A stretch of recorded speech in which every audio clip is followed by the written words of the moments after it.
2024 లేదా 25లో డిగ్రీ లేదా బీటెక్ చదివారా? సాఫ్ట్‌వేర్ జాబ్ కోసం ఎదురు చూస్తున్నారా? అయితే కోడ్ జ్ఞాన్ 100 డేస్ కోర్సులో చేరండి. జాబ్ సాధించండి.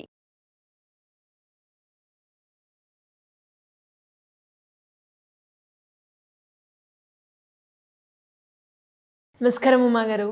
నమస్తే అమ్మా. కర్కాటక రాశి వారికి గురు మార్పిడి వల్ల ఎలాంటి ప్రభావం ఉండే అవకాశం ఉందంటారు? విద్యాపరంగా, ఆరోగ్యపరంగా, అలాగే విదేశీ పరంగా, సంతాన పరంగా, ఎస్పెషల్లీ ఈ గురు మార్పిడి అన్నది ఎన్ని రోజులు ఉండే అవకాశం ఉందంటారు? ఏ సందర్భాల్లో జాగ్రత్త పడాల్సిన అవసరం ఉందంటారు? తప్పకుండా అమ్మా. కర్కాటక రాశి వాళ్ళకి మనం చూసుకుంటే అండి, ప్రజెంట్ మొన్నటి వరకు కూడా 12వ స్థానంలో గురుడు అనేటువంటి ఆయన సంచారం చేయడం జరిగింది. సెప్టెంబర్ 28వ తారీఖు దగ్గర నుంచి డిసెంబర్ 27వ తారీఖు దాకా సుమారుగా 90 రోజుల పాటు ఈ యొక్క గురుగ్రహ మార్పు అనేటువంటిది జరగడం వల్ల ఈ కర్కాటక రాశి వాళ్ళకి జన్మరాశిలోకి గురుడు ఎగ్జాల్టేషన్లోకి రాబోతూ ఉన్నారండి. సో దీనివల్ల ఏం చెప్తోంది? రాజకోపో యశోహానీర్ అంటే ఏంటి అంటే, ఎక్కడైతే వీళ్ళు పనిచేస్తుంటారో ఆ పై అధికారులు కావచ్చు, వాళ్ళ యొక్క బాస్ కావచ్చు, లీడర్ కావచ్చు, వాళ్ళు ఈ యొక్క కర్కాటక రాశి వాళ్ళ మీద కోప్పడడం, దానివల్ల వచ్చేటువంటి బాధ, దానివల్ల వచ్చేటువంటి దుఃఖాన్ని వీళ్ళు అనుభవించేటువంటి యోగము ఈ గురుడు లగ్నంలో ఉండగా పడుతుందని. సో రాజకోపో యశోహాని అంటే ఏంటి? విపరీతంగా స్ట్రెస్ అవ్వడం కావచ్చు, హెల్త్ అనేటువంటిది కాస్త డ్యామేజ్ అవ్వడం కావచ్చు, ఫేస్లో గ్లో పోవడం కానీ, అంటే తెలియనటువంటి మనోవిచారం అనేటువంటిది పెరిగే అవకాశములు ఎక్కువ ఉంటాయండి. ఉద్యోగస్య విరోధకమని శాస్త్రం చెబుతోందండి. అంటే ఏంటి అంటే, ఎవరైతే ఏ పని అయితే చేస్తూ ఉంటారో ఉద్యోగంలో, విరోధకము అంటే బ్రేక్ అనమాట. సో గ్యాప్ అనేటువంటిది, విరోధము అంటే గ్యాప్ అనమాట. సో ఎక్కడైతే పని చేస్తుంటారో అక్కడ గ్యాప్ తీసుకోవడం కొన్నాళ్ళు ఇలాంటి సంబంధించినవి కావచ్చు. అండ్ విరోధకము అంటే పనిచేసే చోట ఈ కలహ వాతావరణం అనేటువంటిది ఎక్కువ అవుతుంది. అంటే గొడవలు కానీ, తగాదాలు కానీ, మిస్అండర్స్టాండింగ్స్ కానీ, ఇలాంటివన్నీ కూడా చాలా ఎక్కువ అవుతాయండి. ఉద్యోగస్య విరోధకం బుద్ధిభ్రంశో భాగ్యహాని అని శాస్త్రం చెబుతోందండి. అంటే ఏంటి అంటే, మనసంతా విపరీతమైనటువంటి చికాకులు పెరగడం, ఏం చెయ్యాలో ఏం చేయకూడదో, అసలు ఏం చేస్తున్నానో తెలియనటువంటి కన్ఫ్యూజన్స్లో, ఒక డైలమాలో ఏదో ఒక నిర్ణయం తీసుకోవడం వల్ల భాగ్యహాని, డబ్బులు అనేటువంటివి నష్టపోవడం కానీ, కష్టపడడం కానీ, మనీ ప్రాబ్లమ్స్ రావడం కానీ, హెల్త్ ఇష్యూస్ రావడం కానీ ఖచ్చితంగా జరగడం, దీనివల్ల పుట్టేటువంటి భయానికి లోనవ్వడం అనేటువంటిది శాస్త్రం చెబుతోందండి. సో లగ్నంలో జన్మరాశిలో ఎప్పుడైతే గురుడు ఉంటారో దానివల్ల ఏంటి అంటే హెల్త్ ఇష్యూస్ విషయంలో చాలా కేర్ఫుల్గా ఉండాలి.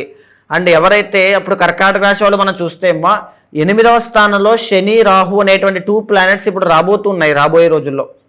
దీనివల్ల ఏంటి, శని రాహు 8వ స్థానంలో ఎప్పుడైతే ఉంటారో అష్టమ శని కూడా యాక్టివేట్ అవుతోంది.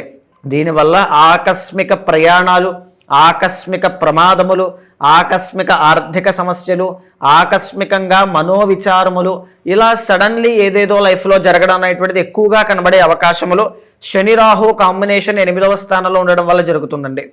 అండ్ 8వ స్థానంలో రాహు ఎప్పుడు కూడా ఏం సూచన చేస్తారంటే, మానసిక ఒత్తిడి, ఈ యాంగ్జైటీ ఇష్యూస్ కావచ్చు, లేకపోతే ఇన్స్టెంట్గా నిర్ణయం తీసుకోవడం, టెంపరీ డిసిషన్ మేకింగ్ కానీ, వీటికి సంబంధించిన ఎక్కువ కూడా ఈ శని రాహుల యొక్క కంజంక్షన్ కనబడుతుంది.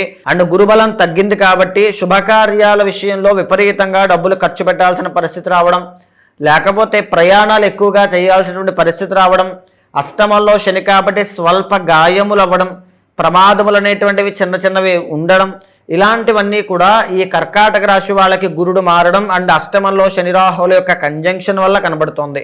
దీంతో పాటుగా 2వ స్థానంలో ఉన్నటువంటి కేతుగ్రహ సంచారం వల్ల మనీ ప్రాబ్లమ్స్ అనేటువంటివి, విద్యలో ఆటంకాలు అనేటువంటివి, మాట విషయంలో మాట ద్వారా పుట్టేటువంటి తగువులు అనేటువంటివి చాలా ఎక్కువగా కనబడే అవకాశాలు ఉన్నాయమ్మా. అండ్ 3వ స్థానంలో శుక్రుడు రాబోతున్నారు. వివాహిత స్త్రీలైతే, ఎవరైతే మెరిటల్ లైఫ్లో ఇబ్బంది పడుతూ ఉన్నారో వాళ్ళకి అత్తగారి ద్వారా తగువులు రావడం కానీ, ఎలిగేషన్స్ అనేటువంటివి మీదకి రావడం కానీ, లేకపోతే కష్టపడిన దానికి ఫలితం లేకపోవడం, అవమానపడడం, ఆందోళన, మనోవిచారాలు లాంటివి ఎక్కువగా ఈ మాసంలో ఉండేటట్టుగా కనబడుతోంది. అధికార నష్టము అంటే ఎవరైతే పదవిలో ఉంటారో, ఎవరైతే ఒక గొప్ప స్థానంలో ఉంటారో వాళ్ళకి కాస్త అప్స్ అండ్ డౌన్స్ అనేటువంటివి ఎక్కువగా ఎదురయ్యే అవకాశాలు కనబడుతున్నాయండి.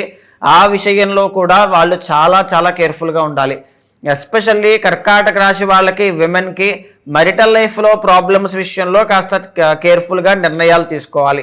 ఇదే కాకుండా కర్కాటక రాశి వాళ్ళకి మనం చూస్తే అమ్మా 4వ స్థానంలో రవి, బుధ, కుజ అనేటువంటి 3 గ్రహాలు రాబోతూ ఉన్నాయి.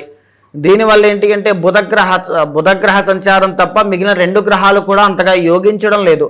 సో దీనివల్ల ఏం జరుగుతుంది ముఖ్యంగా అంటే పనులన్నీ కూడా సజావుగా పూర్తవడానికి ఎన్నో ఆటంకాలు రావడం, శత్రువృద్ధి అనేటువంటిది మీకు కర్కాటక రాశి వాళ్ళు ఎవరు చూస్తున్నా శత్రువులు విపరీతంగా పెరిగే అవకాశములు ఉండడం, తర్వాత రియల్ ఎస్టేట్, భూ వివాదాలు, భూ సమస్యలు, న్యాయపరమైన చిక్కుల్లో ఇబ్బంది పడేటువంటి వాళ్ళకి మరింత సమయం వేచి ఉండాలి అని చెప్పి శాస్త్రం చెబుతోందమ్మా.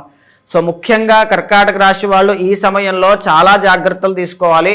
గురుబలం పెరగడానికి రెమెడీస్ అనేటువంటివి ఫాలో అవ్వండి. గురువారం నాడు గోసేవ ఎక్కువగా చేయండి. స్ఫటిక శివలింగానికి అభిషేకం చేయండి. తర్వాత గురువారం నాడు కేజింపావు శనగలు దానంగా ఇవ్వండి. మనోధైర్యంతో ముందుకు వెళ్ళండి. చెయ్యగలను అనేటువంటి శక్తి సామర్థ్యాలు పెంచుకుంటూ వెళ్ళినట్లయితే ఖచ్చితంగా సాధించగలరు. దానికి 3వ స్థానంలో ఉండేటువంటి శుక్రుడు మరింత గొప్పగా మీకు సహాయపడుతూ ఉన్నారు. అయితే రాహు అనేటువంటి ఆయన అష్టమంలో ఉన్నారు కాబట్టి దుర్గాదేవి యొక్క ఆరాధన కానీ, చండీ పారాయణ, చండీ హోమం లాంటివి చేయించడం వల్ల విశేషమైనటువంటి ధన వృద్ధి అనేటువంటి చూస్తారమ్మా. అంటే ఇంకా ఎవరికైనా కూడా ఉమ్మగారు మీరు చెప్పినట్టుగానే రాశుల వారీగా ఎవరికైతే ఈ గురుగ్రహం వల్ల అనేక రకాల సమస్యలు ఎదుర్కొంటారో వాళ్ళు కనుక పరిష్కారం చేసుకోవాలి అనే వాళ్ళు ఎవరైనా కూడా మీ దగ్గరికి రావాలి అంటే ఏ విధంగా మిమ్మల్ని అప్రోచ్ అయ్యే ఛాన్స్ ఉందంటారు? తప్పకుండా అండి. అలాంటి వాళ్ళు ఎవరైనా సరే మీకు కింద కనిపించిన నెంబర్కి కాల్ చేస్తే మా వాళ్ళు మీకు పూర్తి వివరాలు అందిస్తారు. తప్పకుండా మీ యొక్క పర్సనల్ చార్ట్ కూడా చాలా ఇంపార్టెంట్ అమ్మా.